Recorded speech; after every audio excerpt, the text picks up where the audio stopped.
Hello everyone, and welcome to another episode of the Tombstone Tourist. Today, I'm in Wilmington, North Carolina, and we're going to be visiting the Historic Oakdale Cemetery.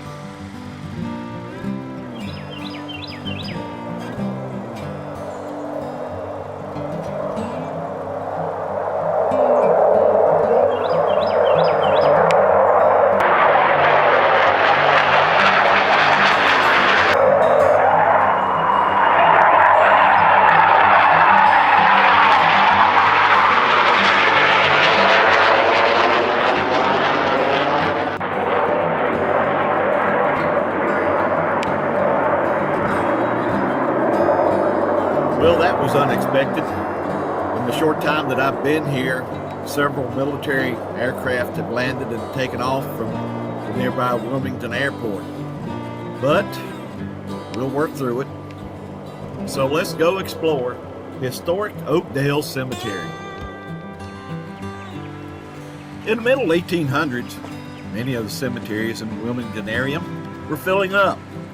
So a group of citizens bought the original 65-acre tract of land that became Oakdale Cemetery. Over time, the cemetery expanded to become the largest cemetery in the Wilmington area, and it is the final resting place of a number of our nation's most notable citizens. Oakdale is an excellent example of a rural cemetery with hilly terrain, beautiful flowers and shrubs, along with huge shade trees covered with Spanish moss.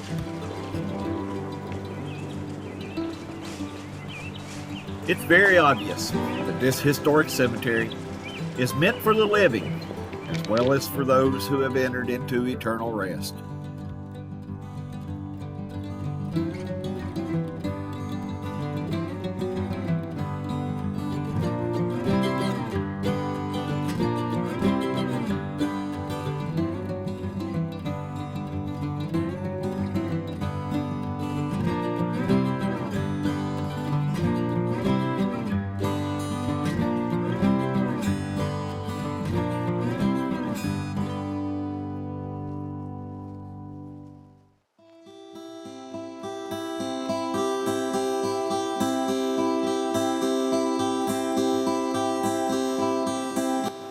The first burial in Oakdale took place on February the 5th, 1855, and 6-year-old Annie DeRosset was laid to rest here in the family plot.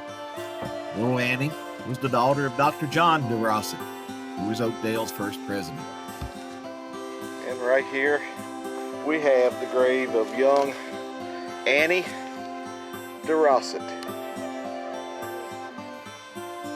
Her epitaph reads, Annie,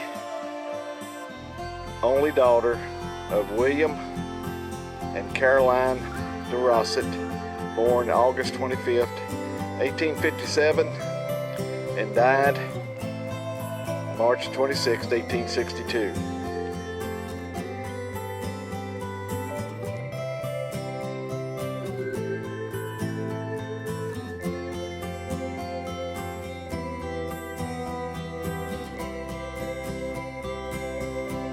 Just a short walk across the circle in Section C, you find the grave of Edward Dudley, who served as the 28th governor of the state of North Carolina. Governor Dudley was born on December 15, 1789, near present-day Jacksonville, North Carolina. As an adult, he entered politics, serving in the North Carolina legislature from 1813 to 1828. In 1929, Congressman Gabriel Holmes died in office, and Dudley was chosen to complete his term. He was also president of the Wilmington and Weldon Railroad Company, but he is best known for being the first North Carolina governor elected to office by the popular vote, serving as the 28th chief executive from 1836 to 1941. Following his term in office as governor, he remained active in politics and was one of the Whig Party's elder statesmen. In 1847, he retired from the railroad and lived the rest of his life here in Wilmington. He died at the age of 65 on October 30th, 1855. Just around the corner from Governor Dudley is the grave of another notable person. Here, we find the grave of Henry Bacon.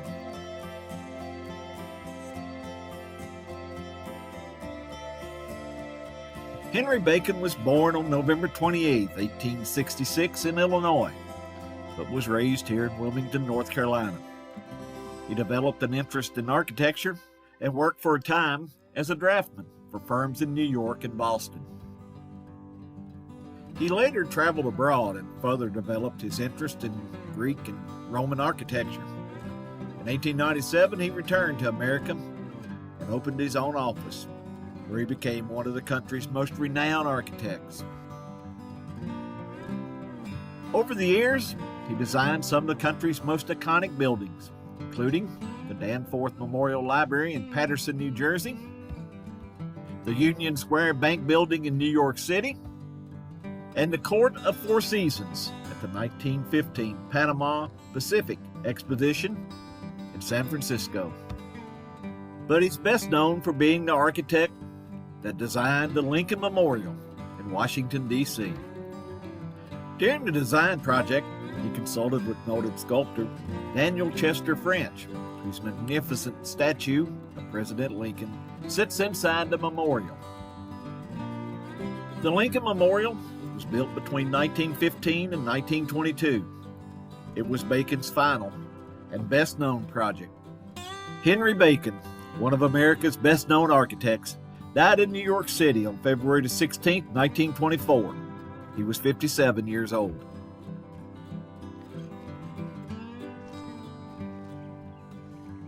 And just a few steps from the final resting place of Henry Bacon, we find the grave of Rose Greenhow, who was known as the Rebel Rose of the Confederacy. Rose O'Neill was born somewhere around 1813 or 1814 in Maryland. She was orphaned at an early age and was raised by a wealthy aunt who ran a respected boarding house near the United States Capitol in Washington, D.C. Being raised so close to the Capitol, Rose had the opportunity to meet and impress a large number of Washington elite, including Dolly Madison, John C. Calhoun, and Stephen Douglas. Rose was a beautiful young lady and was barely 20 years old when she met and married a man by the name of Robert Greenhow, a well-connected doctor who worked for the State Department. Among the couple's circle of friends was Jefferson Davis, who was serving as Secretary of War in the administration of President Franklin Pierce.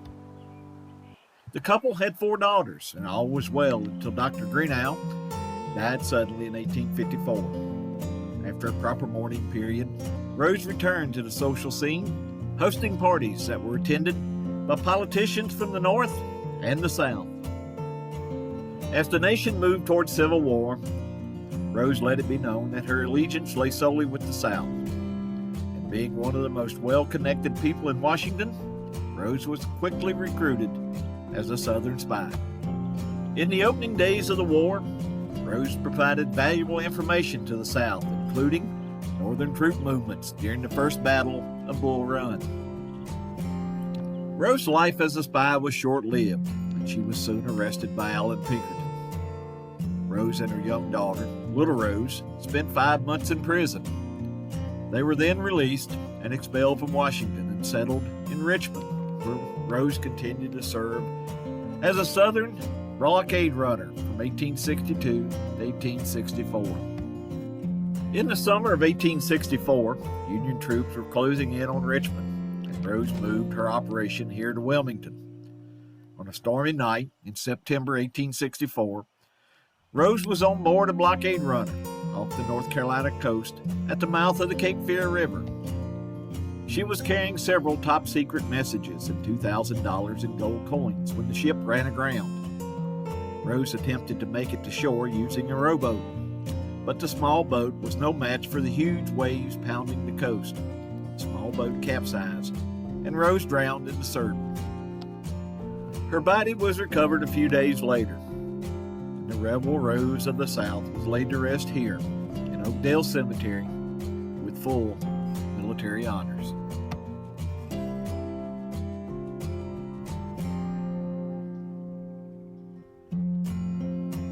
Well, this video is getting a little long, so I'm going to end it here. But I'm going to spend a little bit more time here in Historic Oakdale Cemetery, but I'll save that for another video. I do hope you found something interesting in this video. If you have, please consider giving me a thumbs up below. And if you want to keep up with all of my travels, be sure to ring that bell and subscribe. Finally, I just want to take a minute to say thank you to everyone who watches my videos and have taken time to subscribe and for all your kind comments. Your support is very much appreciated. So, until next time, stay safe, stay healthy, and take time to enjoy life's journey. I'll see you down the road. So long, everyone.